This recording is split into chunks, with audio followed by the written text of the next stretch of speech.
그 핍박과 박해에도 믿음을 잃지 않고 믿음 지키려고 황제 숭배를 하라고 하는 그 강력한 힘 앞에서도 굴복하지 않다가 반모라고 하는 그리스와 터키 사이에 있는 작은 섬에 유배를 가게 됩니다.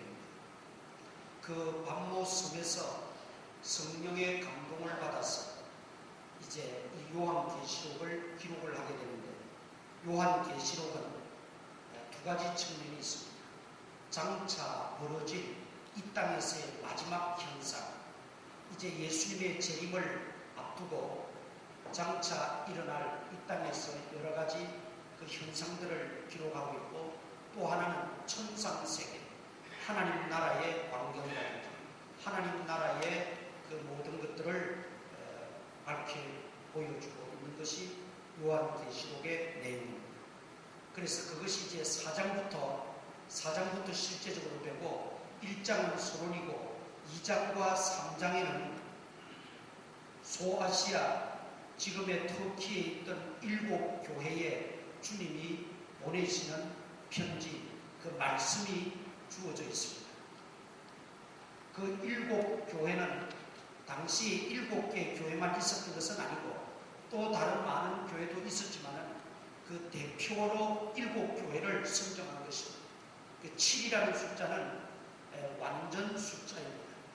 그래서 이 지구상에 오고 오는 모든 지상 교회를 대표하는 그런 의미로 7 교회를 선정해서 그 7 교회에 예수님이 주신 말씀입니다. 이 7 교회에 주신 말씀은 단순히 2000년 전에 당시에 그 교회만 해당되는 말씀이 아니라 오늘 이 시대 우리 교회, 우리에게도 똑같이 해당되어지는 말씀이고 똑같이 주시는 주님의 말씀이기 때문에 이 말씀을 우리가 잘 듣고 깨닫고 우리 교회에 또 우리 자신들에게 적용해야 될 문제라는 것입니다. 그래서 먼저 교회에 주님이 주시는 말씀, 이것은 지상 교회가 얼마나 소중한가를 우리에게 밝히 보여주는 내용입니다. 교회는 예수님의 몸입니다. 교회의 머리는 예수님이십니다. 교회 주인 예수님이십니다. 그래서 예수님이 교회를 붙잡고 계십니다. 예수님이 교회를 다 통할하고 계십니다. 물론 사람들이 모인 것이니까 거기는 불완전합니다. 여러 가지 부족하고 미흡한 것들이 많이 있습니다만, 그러나 우리 예수님이 교회의 주인이 되셔서 그 모든 것들을 이제 다 통할하면서 우리는 그 안에서 완전하시고 의로우신 우리의 메시아 되시는 예수님을 닮아가도록 본받도록 우리가 늘 노력하고 했었고, 그래서 진정한 예수님의 교회가 되도록 우리 한 사람 한 사람이 그렇게 노력하고 살아가는 것이지. 그래서 예수님의 관심은 온통 교회에 있습니다. 세상에 많은 기관이 있고 단체가 있고 공동체가 있습니다. 그러나 교회만큼 소중한 것이 없습니다. 교회만큼 이 위대한 기관도 없습니다. 왜냐하면 다른 모든 기관, 단체, 공동체는 다 사람에 의해서 만들어졌고 조직되어졌지만 교회는 하나님이 친히 내신 기관입니다. 예수님을 십자가에 못 박혀 돌아가시게 하고 그 주님의 피값으로 교회를 샀다고 말씀했습니다.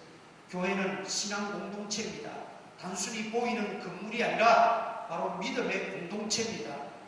예수님을 구주로 고백하는 사람들의 이 모임 공동체가 바로 교회라 이 말입니다.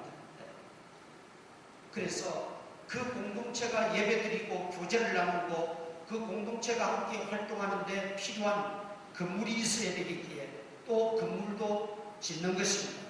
때로는 좀 크게 짓기도 하고 작게 짓기도 하고 때로는 또 너무 과하게 화려하게 짓기도 하고 그래서 말들이 있기는 합니다만은 어쨌든 중요한 것은 건물이 아닙니다. 초기 기독교 시대에는 가정집에서 모여서 예배를 드렸어요. 마가의 다락방 또는 루디아의 다락방, 이런 가정에서 모여서 예배를 드렸습니다. 그러다가 점차 이제 구조가 변경되어지고 제도화되어지고 하면서 사람들이 많아지고 하면서 이런 건물이 생겨난 것이죠. 주님의 관심은 어쨌든 믿음의 공동체, 교회라는 것입니다. 그래서 마지막 재림의 심판의 현상, 하나님 나라의 그 모든 광경들을 보여주기 전에 교회에 먼저 편지하고 있다는 것이죠. 왜냐하면 그 모든 것들을 누릴 대상은 교회이기 때문입니다. 교회 밖에 있는 사람들이 천국을 누리는 것이 아닙니다. 교회 밖에 있는 사람들이, 예수님 믿지 않는 사람들이 하나님을 경배하고 찬양하는 것 아닙니다. 천국에서도 영원히 하나님 찬양하고 하나님과 함께 왕노릇하고 우리가 주님과 함께 복락을 누리는 그것이 교회 구성원들이 신앙인들에게, 하나님의 자녀들에게 주어지는 것이기 때문에 그것을 이 땅에서부터 잘 준비하고 예비하라고 교회에 주시는 말씀을 먼저 하고 있습니다. 그래서 1절 보겠습니다. 에베소 교회 사자에게 편지하라. 오른손에 7별을 붙잡고 7 금촛대 사이를 거니시는 이가 이르시되, 7 금촛대, 이것은 교회를 말합니다. 7별은 그 교회를 다스리는 모든 지도자, 또 교회를 대신 주님 영이 다스리고 있는데 그 사자들을 말합니다. 한마디로 여기 포커스는 교회의 주인 되시고 머리 되시고 교회를 통할하시는 그 예수님이 말씀하고 계시다 이 말입니다. 그분이 이르시되, 그렇게 말합니다. 그런데 두 가지 측면이 있습니다. 첫 번째는 먼저 에베소 교회의 잘한 점을 칭찬하고 있습니다. 그리고 또 4절에 보면 너를 책망할 것이 있나니 책망도 하고 있습니다. 우리는 책망을 받을 수도 있고 칭찬을 받을 수도 있습니다. 이것은 우리의 선택이와에 달린 것이고 우리가 어떻게 살아가느냐, 어떤 신앙생활을 하느냐에 따라서 결정되어집니다. 바라기는 우리가 모두가 다 주님 앞에 섰을 때, 또 주님이 우리를 판단하실 때 다 칭찬받는 그런 믿음의 식구들이 될 수 있기를 바랍니다. 책망받는 것보다는 칭찬받는 게 좋죠.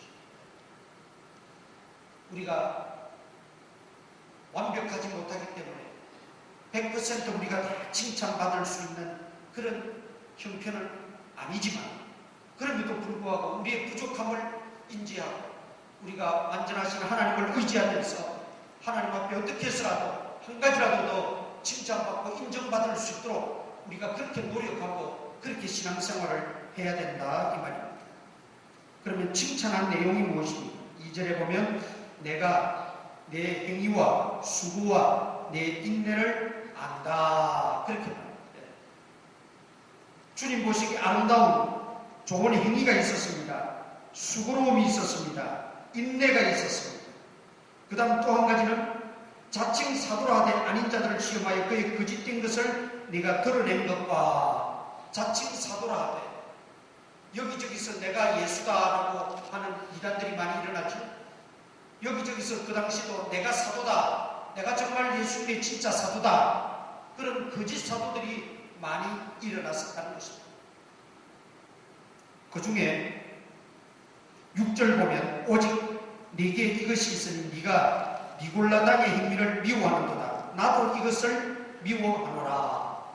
니골라당이라고 하는 당이 생겨서 교회를 현혹시키고 미혹시키고 어지럽게 만들어서 진리를 왜곡시키고, 요즘으로 말하면 이단들 사입이라 이 말이죠.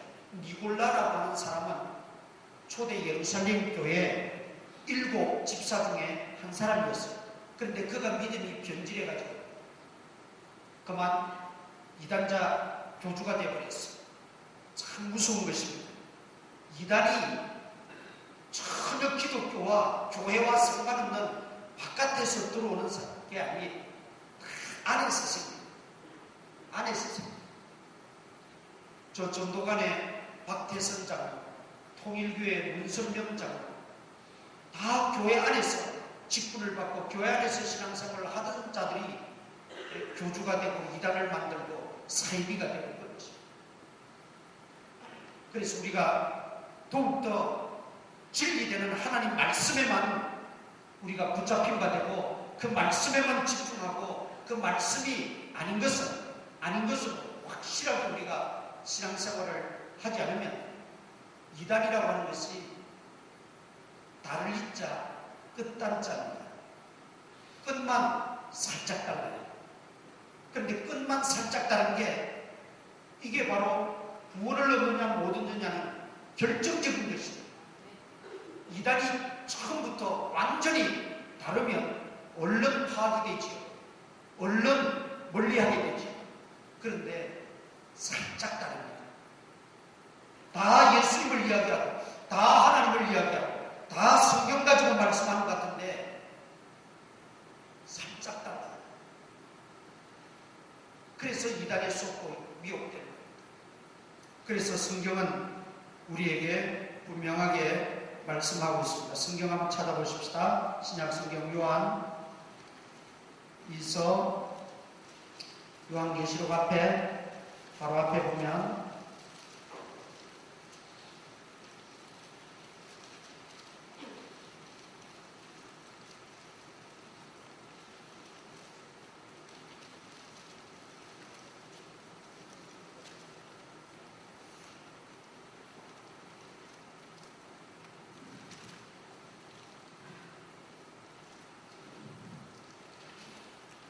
요한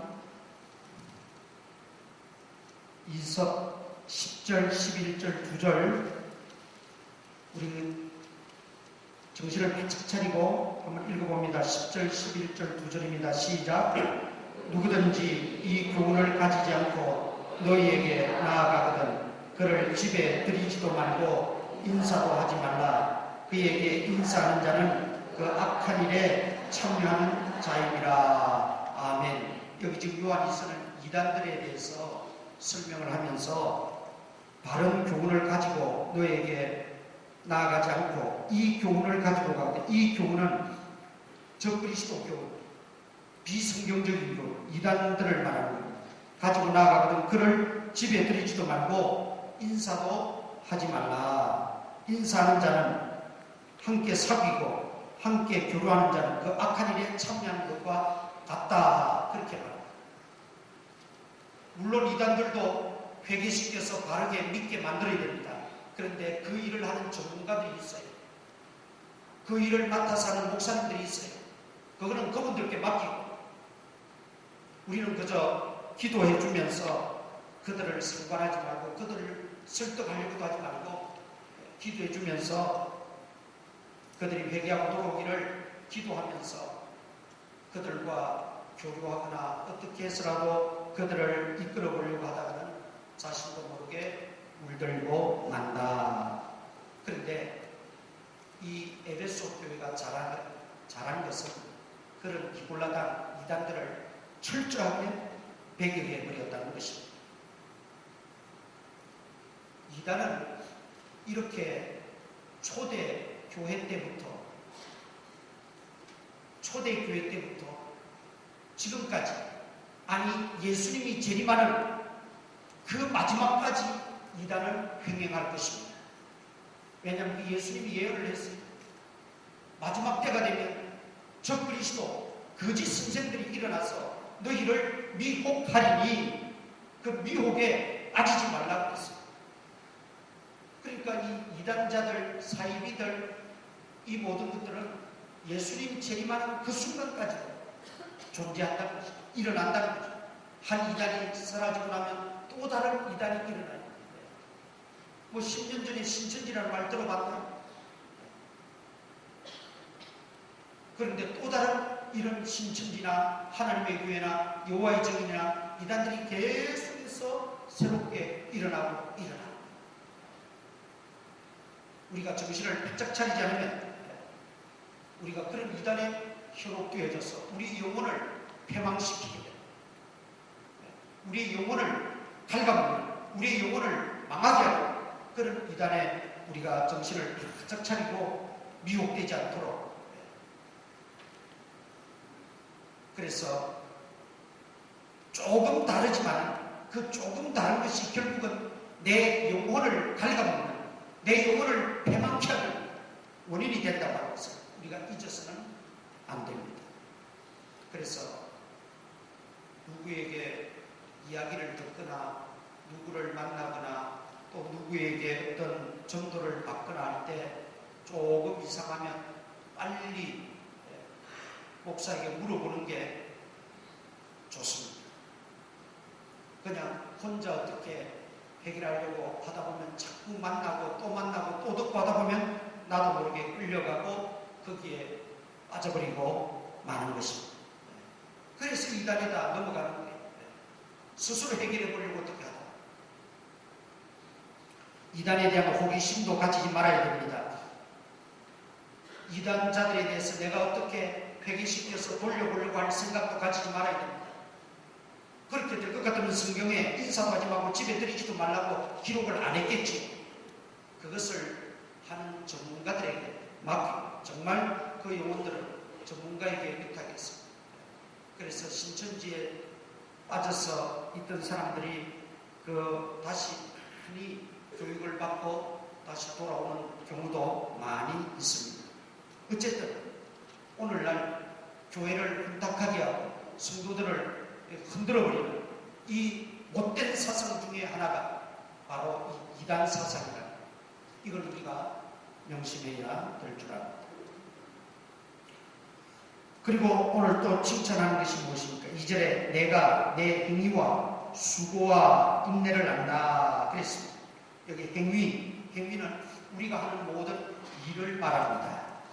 우리가 하는 모든 일, 예수님을 위해서 하는 모든 일, 예수님의 몸된 교회를 위해서 하는 모든 일, 하나님 나라 확장을 위해서 하는 모든 일, 복음을 위해서 하는 모든 일, 이 일을 행위라 그렇게 표현하고 있습니다. 예수님을 위해서 헌신하고 예수님을 위해서 섬기고 예수님을 위해서 일하는 것 주님이 아신다는 것입니다. 알고 있다는 것입니다. 여러분 이게 얼마나 큰 위로가 됩니까? 얼마나 큰 소망이 됩니까? 우리가 주님을 위해서 하는 일은 주님이 다 보고 계시고 주님이 아신다는 거죠. 그리고 다른 데는 또 뭐라고 말했습니까? 주님께서 다 갚아 주시리라 말씀하셨습니다. 주님이 아시면 되는 거예요. 주님이 갚아 주셨다고 하니까 되는 거예요. 뭐 사람의 눈치 볼 거 없어요. 사람이 나를 알아주나 안 알아주나, 사람이 나를 인정하나 인정하지 않나 신경 쓸 필요 없어요. 주님이 아시면 그거로 끝입니다. 그거로 끝이에요.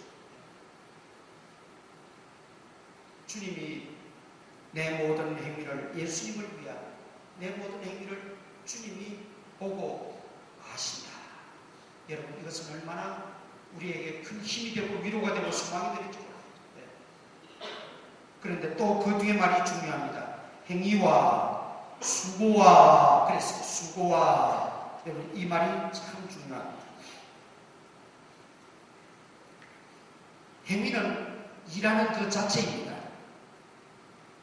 그런데 수고는 일할 때 나의 대가를 지불하면서 힘써 일하는 것, 그게 수고입니다.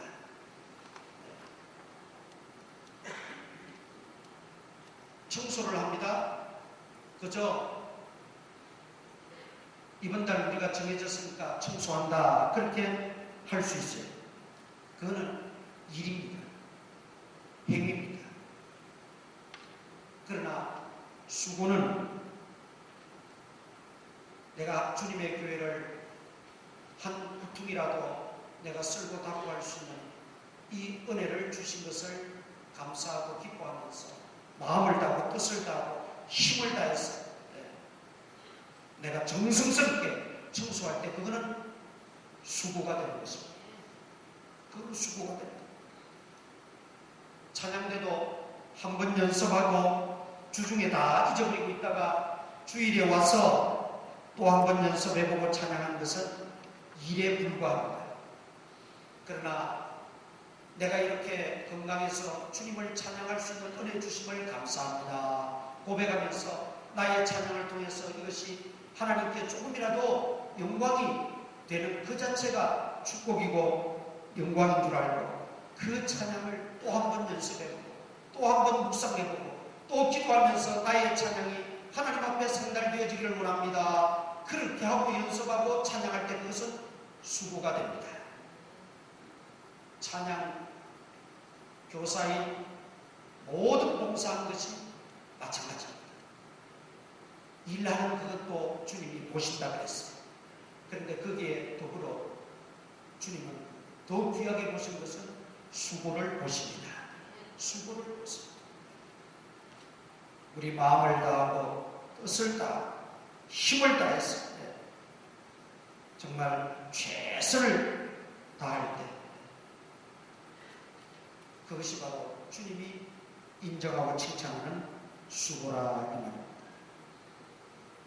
그저 맡았으니 하던 대로 하는 것이 아니라 마지못해 하는 것도 아니라 정말 자원하는 마음으로 기쁨으로 주님이 아시니까 주님 앞에 내가 받은 은혜 주님께 수고로이 돌려드리겠다고 하는 그 심정을 그 믿음을 가지고 우리가 헌신할 때 주님은 내가 내 수고를 안다 그렇게 말씀하신다는 것입니다. 여러분 지금까지 우리 믿음의 선진들이 또 믿음의 선배들이 이렇게 행위도 있었지만 수고로움이 따랐기 때문에 우리가 오늘날 이렇게 편안하게 신앙생활을 할 수 있고 그 은혜로 우리가 이렇게 잘 살고 있는 것입니다. 우리가 그런 선진들 선배들의 윗어른들의 수고로움이 없었다면 이제 우리라도 우리 자녀손들을 위해서 우리 다음 세대를 위해서 우리가 수고의 땀을 흘려야 됩니다. 수고의 눈물을 흘려야 됩니다. 수고의 무릎을 꿇어야 됩니다. 그러지 않고서는 우리 다음 세대들이 무엇을 기약하겠습니까? 무엇을 얻겠습니까? 무슨 열매를 얻겠습니까? 우리가 첫째는 예수님의 그 수고를 통해서 우리가 구원받고 하나님의 자녀가 되었어요. 그리고 우리도 예수님을 닮아 이제 주님을 위해서 우리가 수고로이 일해야 됩니다. 수고로이 헌신해야 됩니다. 수고로이 신앙생활 해야 됩니다. 수고로이 교회를 섬겨야 됩니다. 더군다나 우리의 다음 세대를 위해서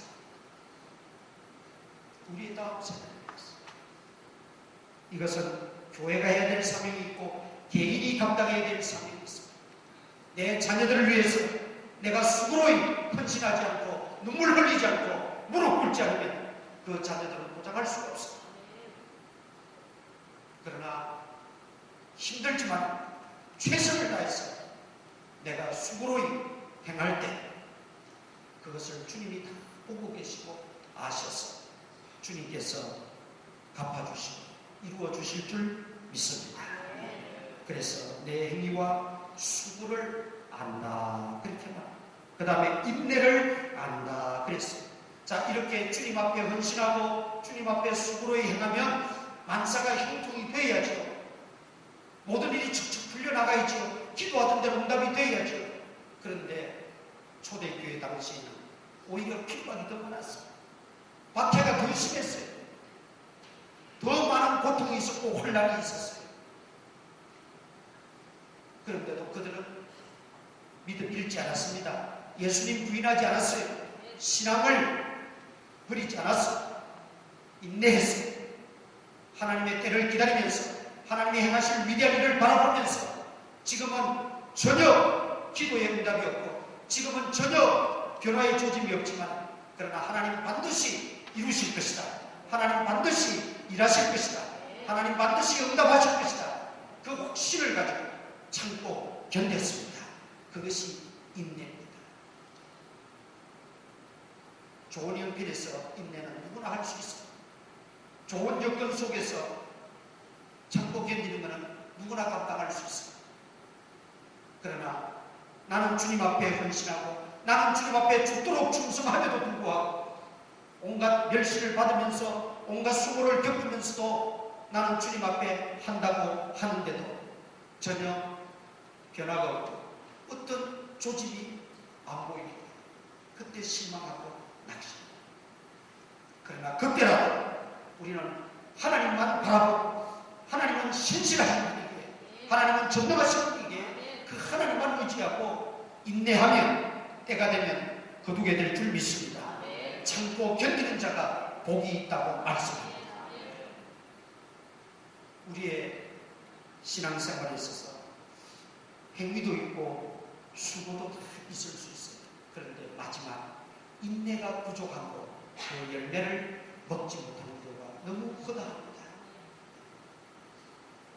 우리의 행위를 주님 앞에 보이시고 우리가 수고로에 행하되 인내할 수 있는 끝까지 달려갈 수 있는 저와 여러분 될 수 있기를 축원합니다. 그 다음에 또 한 가지는 오늘 여기 보니까 3절 또 네가 참고 내 이름을 위하여 견디고 인내했다는 거죠. 게으르지 아니한 것을 안다. 그렇게 말하고 있습니다. 게으르지 아니했다는 것입니다. 로마서 12장 11절에도 게으르지 말고 열심을 품고 주를 섬기라. 그렇게 말했습니다. 우리 예수님을 믿고 예수님을 섬기는 것은 게을러서는 안 됩니다. 열심을 품고 부지런히 섬기라고 말씀하고 있습니다. 그러므로 우리는 이 게으르지 아니하고 여기에 예수님의 초점이 맞춰졌다는 것 우리가 중요하게 여겨야 됩니다. 그래서 우리는 좀 게으르게 신앙생활도 하고 봉사도 할 수 있고 또 때로는 좀 열심을 내서 하기도 하고 그러지만은 그러나 주님은 그걸 다 보시고 계시다.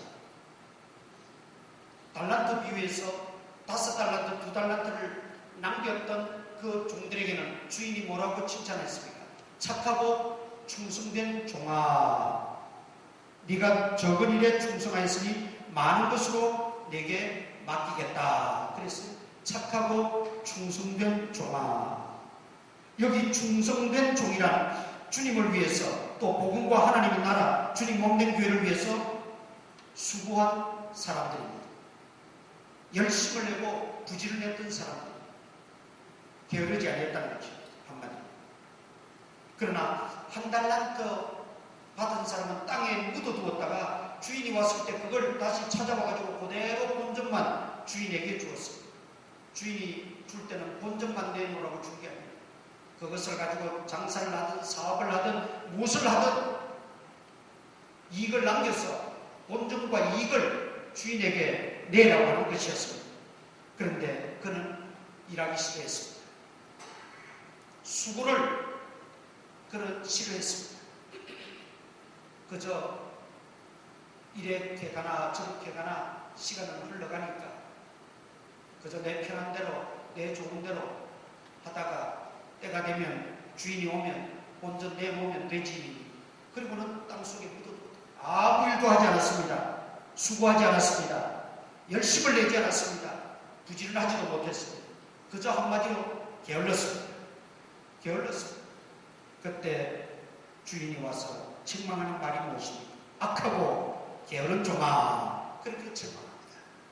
그렇다면 여러분 분명합니다. 우리가 하나님 앞에 섰을 때, 우리가 심판대 앞에 섰을 때 바로 두 가지로 나누어질 것입니다. 착하고 충성된 종이 있고 악하고 게으른 종이 있다는 것입니다.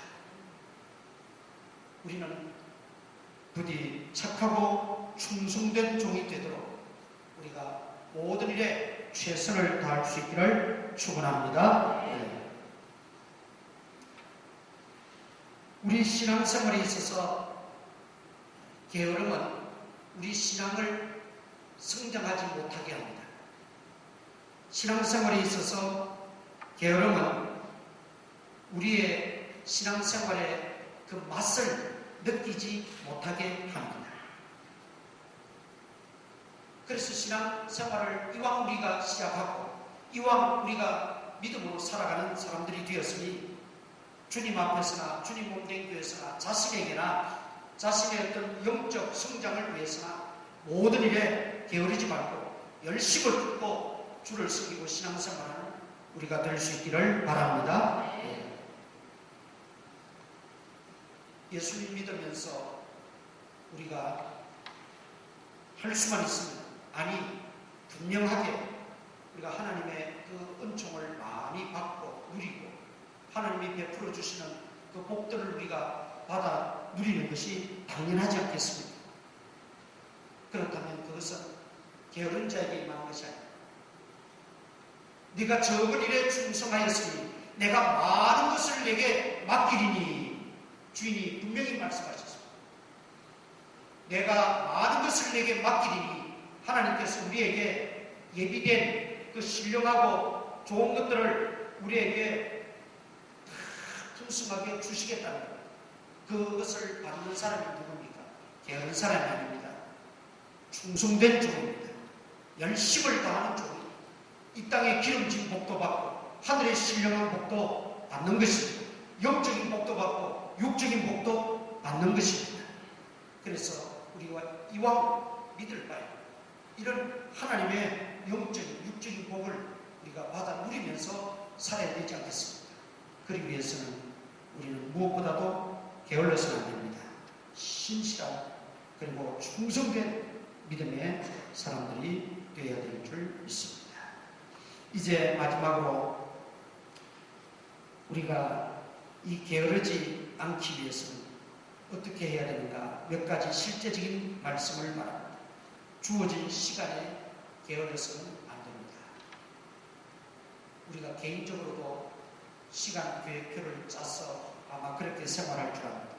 물론 그 계획대로 100% 되지는 못하겠지만 그래도 그 계획표대로 살아가려고 노력하는 사람이 성공자가 됩니다.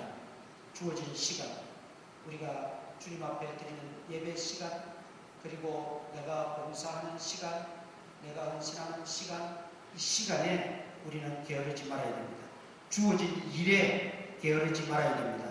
주어진 사명에 게으르지 말아야 됩니다. 주어진 직분에 게으르지 말아야 됩니다. 주어진 인생에 게으르지 말아야 됩니다. 우리는 거의 비슷한 인생을 살다 갑니다. 특별한 경우를 제외하고는 성경에도 70이요 강건하면 80이라고 그랬는데 그 80 평생을 우리가 거의 동일하게 살아가는데 그 결과는 다릅니다. 그 주어진 인생에 얼마나 열심을 다하고 부지런했느냐 아니면 게을렀느냐의 차이입니다. 그 다음 무엇보다도 주어진 믿음 생활에 게으르지 마시기를 바랍니다. 게으르면 어려움을 당하게 됩니다. 게으르면 고난도 겪고 실패도 당합니다. 게으르면 책망도 받습니다. 게으르면 열매도 없고 성취도 없습니다.